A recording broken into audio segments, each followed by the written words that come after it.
Hello students, welcome again to CUET by LPT.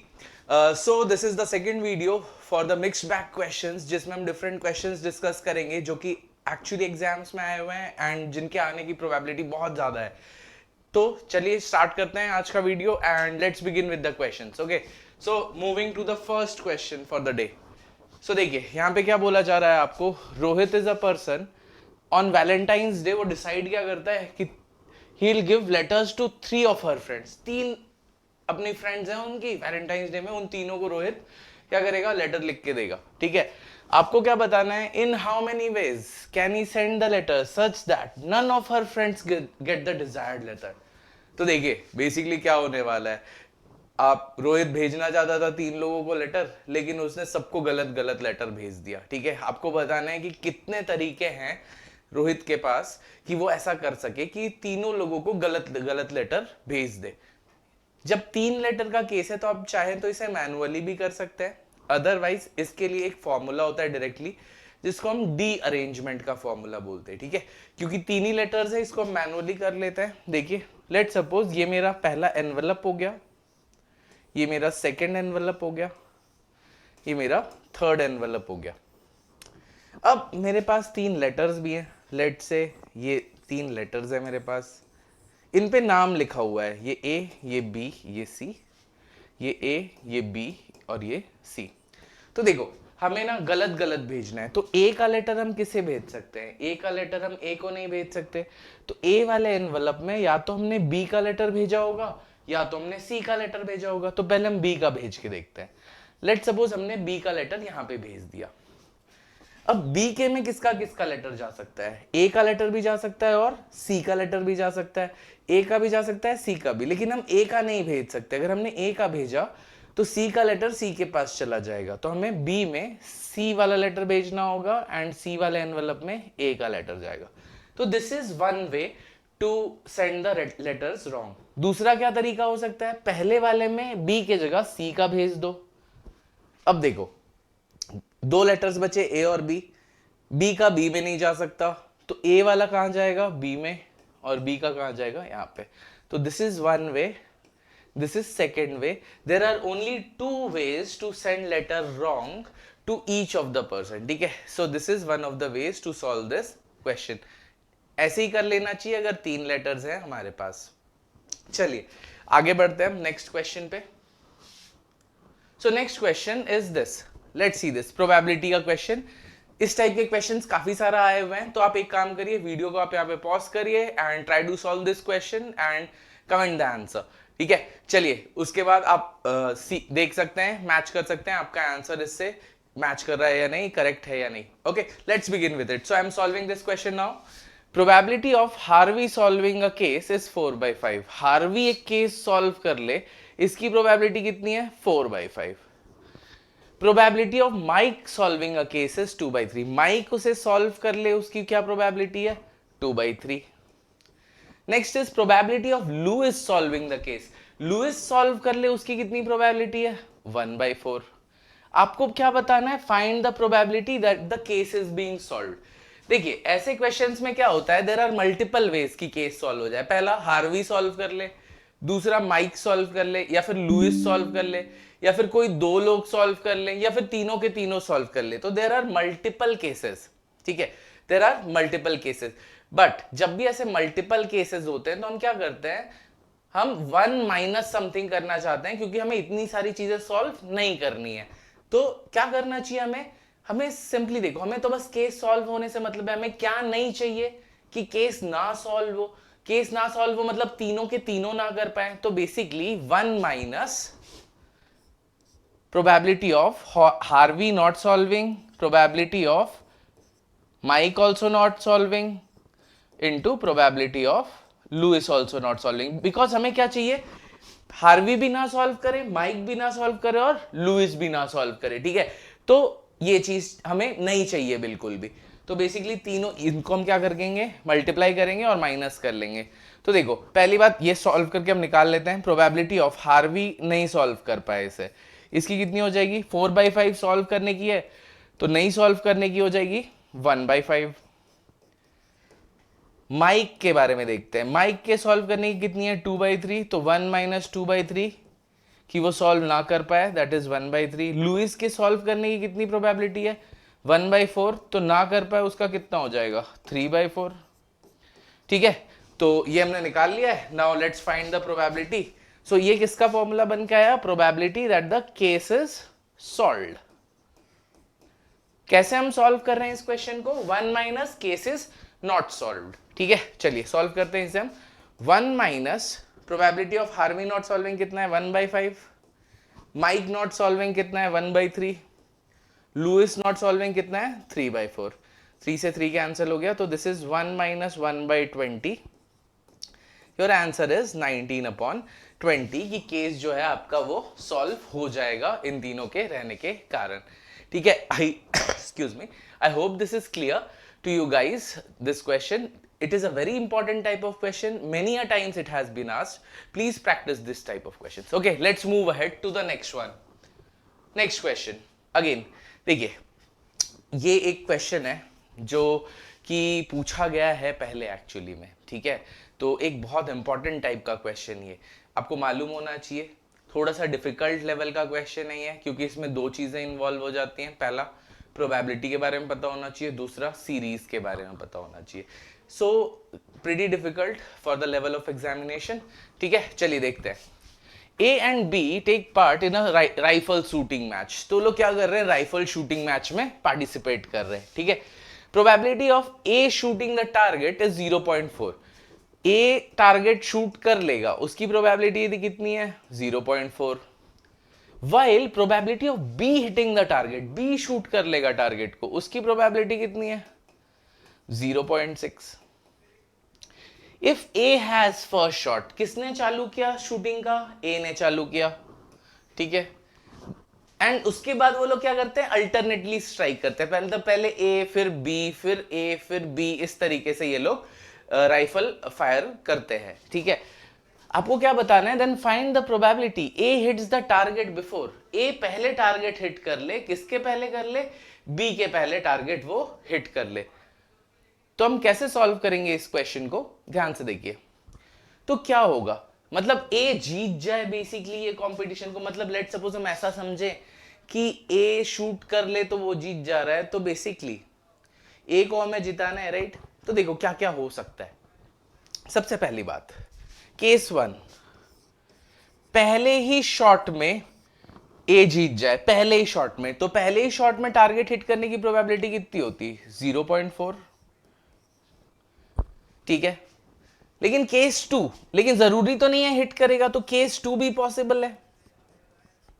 Case 2 क्या है, ए पहले चांस में ना हिट करे, तो ए के पहले ना हिट करने की निकाल लेते हैं, विच इज 0.6 प्रोबेबिलिटी, और बी ना हिट करे उसकी भी निकाल के रख लेते हैं, विच इज 0.4।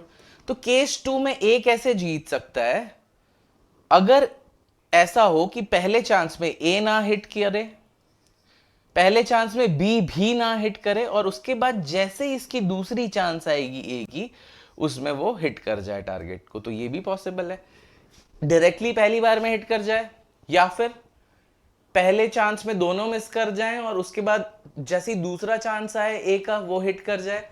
तीसरा केस ये भी तो हो सकता है कि पहले दो चांसेस में दोनों मिस कर जाएं, तो क्या होगा, 0.6 इंटू 0.4 इंटू 0.6 इंटू 0.4, पहले दो चांसेस में दोनों ने मिस किया, उसके बाद ए ने हिट कर दिया। ए ने हिट करने की प्रोबेबिलिटी कितनी ले रखी है, 0.4।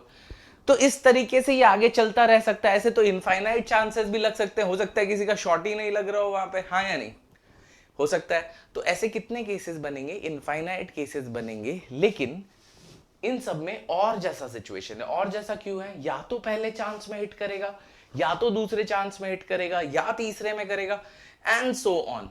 ठीक है, तो हम एक बार तो इन सबको क्या करना चाहिए, एडिशन करना चाहिए हमें। क्यों ऐड करते हैं हम ऐसी चीजों को, सिंपल सा रीजन ये है, और जैसे सिचुएशन में पीएनसी का केस हो या प्रोबेबिलिटी का केस हो, हम लोग हमेशा एडिशन करते हैं उनके बीच में। ठीक है, एडिटिव प्रॉपर्टी लगाते हैं। तो चलिए टोटल प्रोबेबिलिटी निकालेंगे ए की जीतने की, तो वो क्या हो जाएगी, इन सब का addition 0.4 plus 0.4 into 0.6 into 0.4 plus 0.4 into 0.4 into 0.6 का whole square and so on, ऐसे कहां तक, इंफिनिटी तक। और अब ध्यान से नोटिस करेंगे तो आपको पता चलेगा it is nothing but infinite GP. Infinite GP का सम निकालने बोल रहे हैं। इनफाइनाइट जीपी का सम का फॉर्मूला क्या होता है?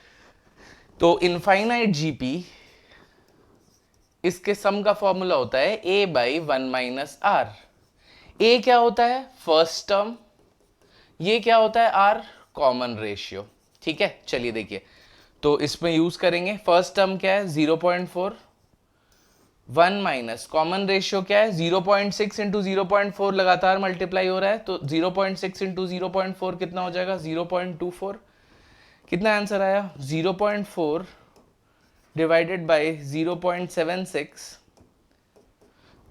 राइट। ये वाली चीज आ रही है आपके पास। चलिए आगे बढ़ेंगे। तो इसमें क्या पता चल रहा है हमें? 40/76। 4 से कैंसिल कर सकते हैं हम दोनों को, तो ऊपर आ जाएगा 10 और नीचे आ जाएगा 19। तो 10:19 इज द प्रोबेबिलिटी कि ये मैच जीत जाएगा और उसका शॉट पहले लगने वाला है। ठीक है, so this is the probability of A winning the game. इस टाइप के क्वेश्चंस आपको कर लेने चाहिए 2-3 practice. It would be very helpful for you. Okay, let's move ahead to the next one. Next type of question. Again देखिए, ये वाला जो क्वेश्चन है ये एग्जाम में आया हुआ है ऑलरेडी, प्रीवियस ईयर का क्वेश्चन है। तो लेट्स प्रैक्टिस दिस क्वेश्चन। देखिए क्या बोल रहे हैं, आपको सम बताना है हमें यहाँ पे। 1 plus 3/2 plus 2 plus 5/2 and so on up to n terms. तो अब देखिए, एक काम करो, इस पूरे सीरीज को 2 से मल्टीप्लाई और 2 से डिवाइड कर लो, तो देखो क्या मिलेगा आपको। 1/2, 2 अंदर मल्टीप्लाई कर लो, this is 2 plus 3 plus 4 plus 5, ऐसे अप टू कहां तक जा रहे हैं हम? 2n तक। इसका सम निकालना है हमें। ठीक है, अब आप क्या कर सकते हैं, यहां पे आप सिंपली फॉर्मूला लगा सकते हैं अपना, जो नेचुरल नंबर्स का सम होता है उसका फॉर्मूला डायरेक्टली आप लगा लीजिए, आपको आंसर मिलेगा। But on my advice, let's look at a better way to solve such type of questions. ठीक है, जब भी आपको n और ऐसी चीजें लिखी हुई दिखाई दे ना, आप n की वैल्यू अज्यूम कर सकते हैं। तो देखो यहाँ पे क्या बोल रहे हैं हमें क्वेश्चन में हमें बोला जा रहा है कि क्वेश्चन में हमें क्या बोला जा रहा है यहाँ पे, it is told to us. वैसे यहाँ पे लास्ट में, यहाँ पे क्योंकि 2n टर्म्स हैं, तो यहाँ पे nth टर्म आने वाला है, यहाँ पे nth टर्म आएगा। तो देखिए यहाँ पे हमें क्या बोला जा रहा है कि इसका सम चाहिए, राइट। मतलब किसका सम चाहिए? 1 plus 3/2 plus 2 plus 5/2 and so on. ऐसे कितने टर्म्स हैं? n टर्म्स हैं। अब देखो शॉर्टकट क्या होता है इसको करने का। अगर मैं एज्यूम कर लूं n कितना है, लेट सपोज n की वैल्यू 1 है, n इक्वल्स टू 1, मतलब इसमें कितने टर्म्स है? इसमें सिर्फ एक टर्म है, उसी का सम बताना है, सिर्फ एक टर्म का सम बताना है। n अगर 1 होता तो, और पहला टर्म कौन है? 1 है खुद। तो मतलब अगर मैं n इक्वल्स टू 1 लूं तो जो सम आना चाहिए वो 1 आना चाहिए, क्योंकि एक ही टर्म है विच इज 1, राइट। तो ऑप्शंस में n की वैल्यू 1 रख के देखिए किसमें 1 आ रहा है। तो पहले वाले में कितना आ रहा है? 1 इंटू 2/2 दैट इज 1। सेकेंड वाले में कितना आ रहा है? 1 इंटू 4/4, ये भी 1 आ रहा है। इसमें कितना आ रहा है? इसमें आ रहा है 2 इंटू 3/4 विच इज नॉट 1, तो ये आंसर नहीं हो सकता। इसमें देखिए रख के 1 प्लस 3/2, आंसर 2 आ रहा है, ये भी आंसर नहीं हो सकता। तो आंसर या तो फर्स्ट वाला होगा या तो सेकंड वाला होने वाला है आंसर। दूसरा तरीका, अब देखो दोनों में से मैं डेफिनेट तो नहीं पता चला, तो अब n की वैल्यू इक्वल्स टू 2 रख के देख लीजिए। n 2 रखेंगे तो पहले दो टर्म्स का सम आना चाहिए, तो सम कितना आना चाहिए? 1 plus 3/2 which is nothing but 5/2 सम आना चाहिए आपका। तो अब आपको देखना है ऑप्शन में रख के n की वैल्यू 2, किसमें 5/2 आ रहा है, तो 2 रखते हैं पहले वाले में। 2 इंटू 3/2 आ गया, नहीं आया, इसमें आंसर नहीं आ रहा है हमारा, मतलब कौन सा ऑप्शन होगा, बी ऑप्शन। वेरीफाई भी कर लेते हैं, 2 रख के देखो, 2 इंटू 5/4 कैंसिल हो जाएगा, तो कितना आंसर आ गया, 5/2। तो करेक्ट ऑप्शन कौन सा है, बी वाला ऑप्शन। देखो हम चाहें तो इसमें नेचुरल नंबर के सम का फॉर्मूला लगा के भी कर सकते हैं, और हम चाहें तो हम इसे इस तरीके से भी कर सकते हैं। बेटर वे कौन सा है, सेकेंड वाला मेथड ज्यादा बेटर है। रीजन क्या है, टाइम बहुत कम लगेगा, आपको कुछ सोचने की जरूरत नहीं है, और आप ऐसा सारे क्वेश्चन में कर सकते हो जिसमें भी एन और इस तरीके की चीजें अकर होती हैं। ठीक है, I hope it is clear. Let's move to the next one. In a team, every player shakes his hand with other player only once. If the total number of handshakes is 120, then the number of players is. तो देखिए ये वाला question previous year का question है। आपको क्या बोल रहे हैं, एक टीम है जहां पे सारे मेंबर्स ने दूसरे मेंबर से हैंडशेक किया हुआ है, और टोटल नंबर ऑफ हैंडशेक्स कितने बता रखे हैं, 120 बता रखे हैं। तो आपको बताना है कितने प्लेयर्स हैं वहां पे। ऐसे क्वेश्चंस को सॉल्व करने के लिए डायरेक्ट तरीका होता है, देखो हैंडशेक के लिए कितने लोग लगते हैं, 2 लोग लगते हैं, राइट। तो n में से लेट सपोज n लोग होते हैं वहां पे, तो उसमें से 2 लोग सिलेक्ट करने पड़ते हैं हमें हैंडशेक के लिए। तो n लोगों में से 2 लोग सिलेक्ट करने के कितने तरीके होते हैं, nc2 ways। So this would be the total number of handshake. n लोगों में से 2 लोग सिलेक्ट करने हैं, that is nc2। This should be equals to total number of handshakes which is 120। nc2 कितना होता है, n into n minus 1/2 is 120। Solve करेंगे इसे, n into n minus 1 is equal to 240। अब देखिए, अब यहां से सॉल्व करने के भी इसको 2 तरीके हैं। कैसे 2 तरीके हैं, क्योंकि यहाँ पे क्वाड्रेटिक बन जाएगी, आपको दिख रहा होगा n इंटू n जैसे ही होगा वहां पे, तो हम क्वाड्रेटिक बना लेंगे। लेकिन the better way to do the question, यहां तक पहुंचने के बाद सीधा ऑप्शन से चेक करिए। कैसे ऑप्शन से चेक करेंगे, देखिए पहला ऑप्शन है 16। अगर मैं यहाँ पे 16 रखूं और यहाँ पे 15 रखना पड़ेगा फिर हमें, क्योंकि n की वैल्यू वो ली है। तो आपको चेक करना है क्या ये 240 आ रहा है, हाँ या नहीं, आ रहा है या नहीं आ रहा, चेक कर लेते हैं। जैसे 15 इंटू 8 कितना, 15 इंटू 16 क्या होता है, 240। आप कैलकुलेट करके देखोगे तो इसी ऑप्शन में मिल गया, मतलब 16 आंसर होना चाहिए। लेकिन आप लेट सपोज आपने 16 नहीं पिक किया होता, बाकी ऑप्शन से पिक करके देखते हैं। जैसे 20 इंटू 19 करेंगे, क्योंकि n माइनस 1 है, ये करोगे तो 380 आएगा, आंसर नहीं आया, this is not the answer. 15 pick करोगे तो 15 इंटू 14 हो जाएगा, अगेन आंसर नहीं आएगा। 12 पिक करोगे तो 12 इंटू 11 आ जाएगा, ये भी आंसर नहीं आएगा। तो टेक्निकली सीधा यहां तक पहुंचिए, n into n minus 1 is equal to 240 तक। उसके बाद ऑप्शन पुट करके चेक कर लीजिए कि कौन से n का वैल्यू सेटिस्फाई कर रहा है। लेट सपोज अगर कभी ऑप्शन ना मिले, तब आपको वो वाली क्वाड्रेटिक सॉल्व करनी पड़ेगी यहाँ पे, अदरवाइज क्वाड्रेटिक सॉल्व करने की जरूरत नहीं है आपको। ठीक है, I hope this is question is clear to you. और अगर आपको चाहिए तो मैं एक बार सॉल्व भी कर लेता हूँ इसे क्वाड्रेटिक को, ताकि आपको दोनों तरीके पता हो।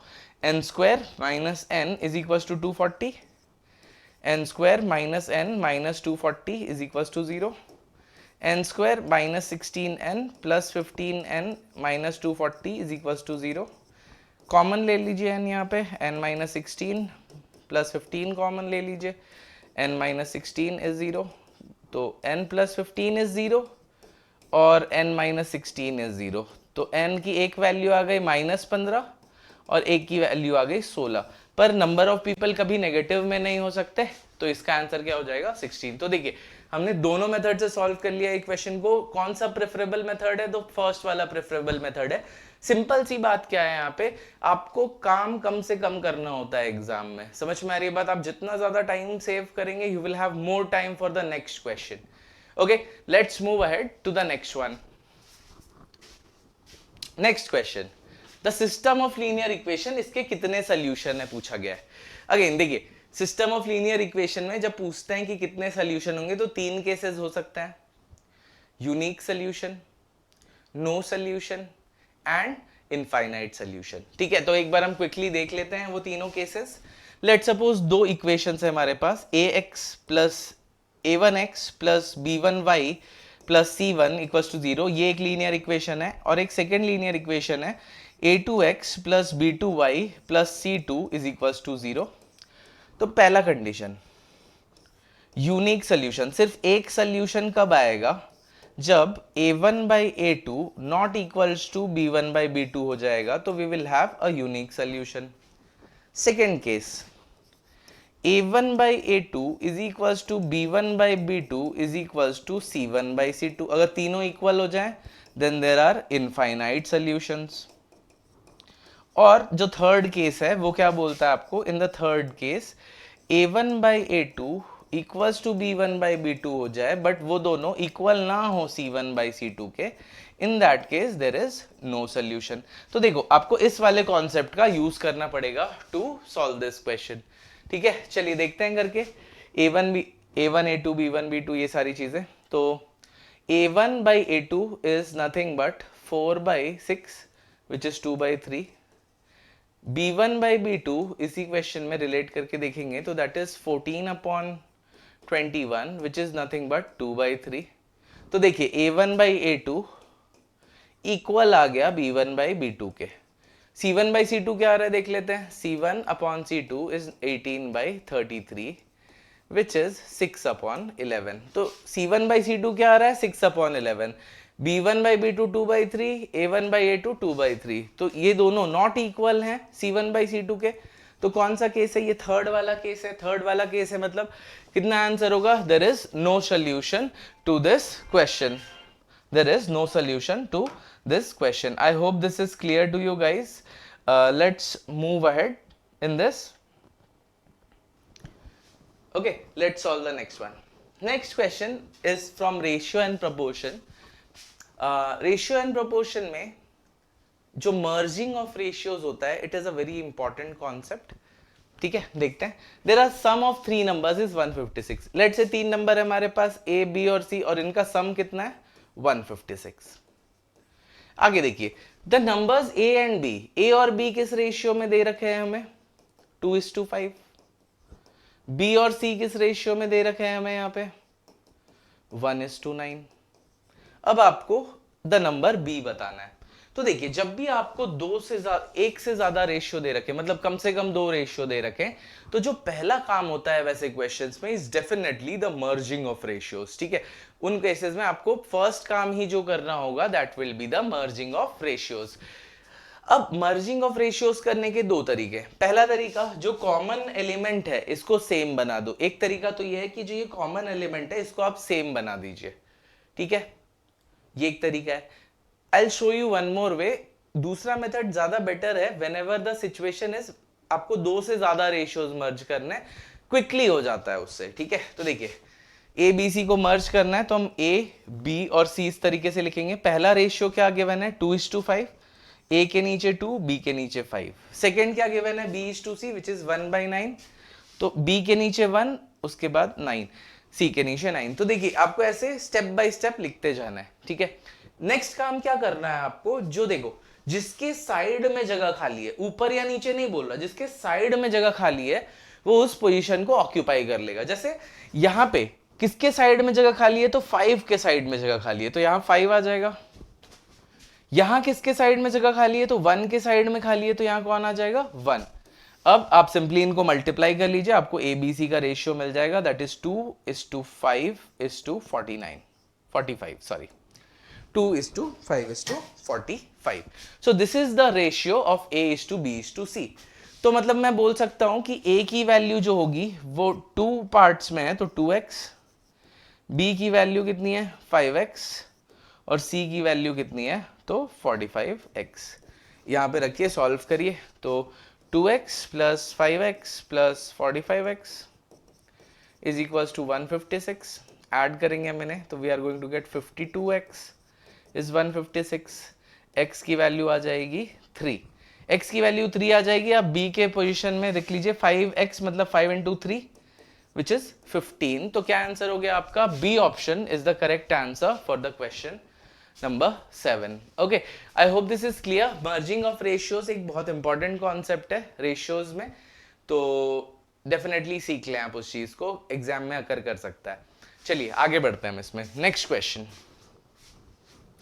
Next question, in the seminar room there are 34 participants. In the first row 31, in the second 28, in third.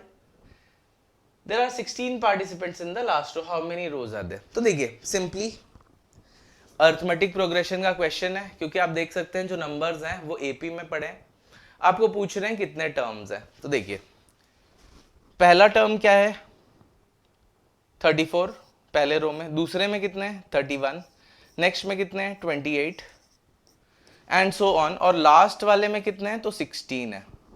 तो पहली बात, इस एपी में जो फर्स्ट टर्म है that is a is 34, common difference आप देखेंगे बार बार -3 हो रहा है, तो this is the common difference, ठीक है। लास्ट टर्म को लेट्स से हम nth टर्म बोलते हैं, तो यहां पे बस nth टर्म का फॉर्मूला लगाना है। nth term of any AP is a plus n-1 into D.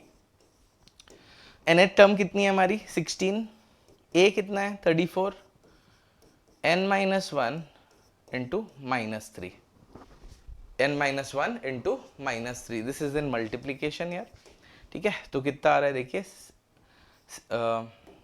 एक काम कर सकते हैं हम इसको इधर ले आते हैं इस वाली चीज को, तो 3 times n-1 is equals to 34 - 16, तो कितना आ रहा है हमारे पास देखिए सॉल्व करके, 3 times n-1 is equals to 18, n-1 is 6, n की वैल्यू कितनी आ गई 7 आ गई। तो there are 7 terms in the series, मतलब कि there are how many rows in the seminar room, there are 7 rows in the seminar room.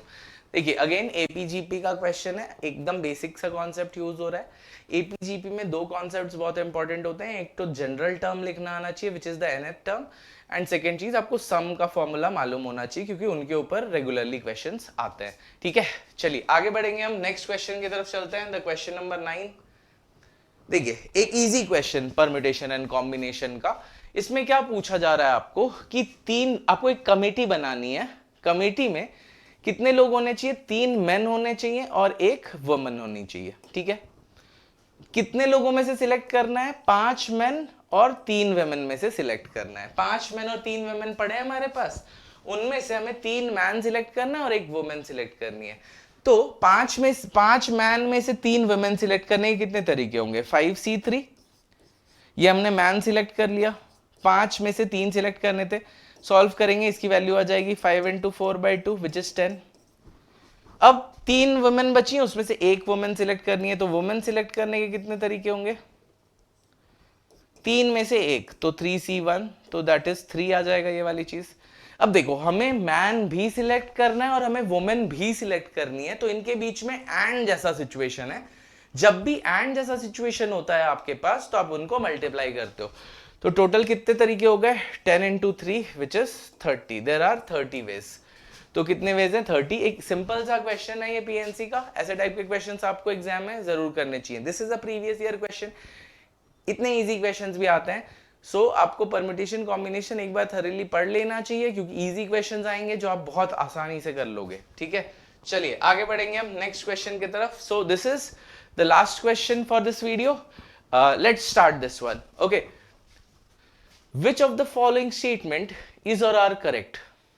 देखिए क्या बोल रहे हैं, सारे होल नंबर, पहला स्टेटमेंट क्या बोल रहा है, सारे होल नंबर नेचुरल नंबर होते हैं।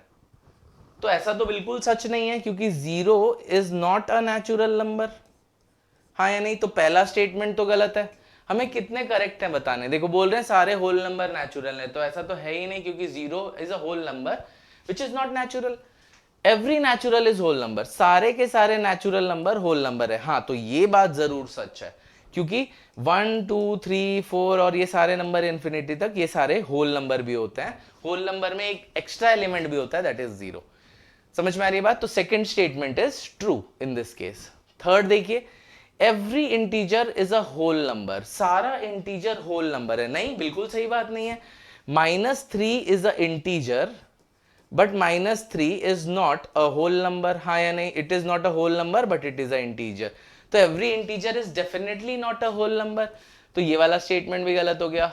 Last one, every rational number is a whole number. Again देखिए रैशनल नंबर बहुत सारे तरीके के होते हैं, 2.4 भी रैशनल नंबर है, क्योंकि हम इसको p/q फॉर्म में चेंज कर सकते हैं। 2.4 is a rational number, but definitely आपको दिख ही रहा है कि this is not a whole number. Whole numbers कौन से होते हैं? 0 1 2 3 ये सारे. तो 2.4 तो आएगा ही नहीं होल नंबर में, तो ये डी वाला भी गलत है. तो कौन सा स्टेटमेंट इसमें सही था? B option was the correct answer for this question. ठीक है, I hope this is clear to you guys. हमने आज 10 क्वेश्चंस डिस्कस किए हैं इसमें. We are going to discuss more and more in the further videos, so keep connected and I hope you have learned something from this and keep practicing guys. Thank you everyone.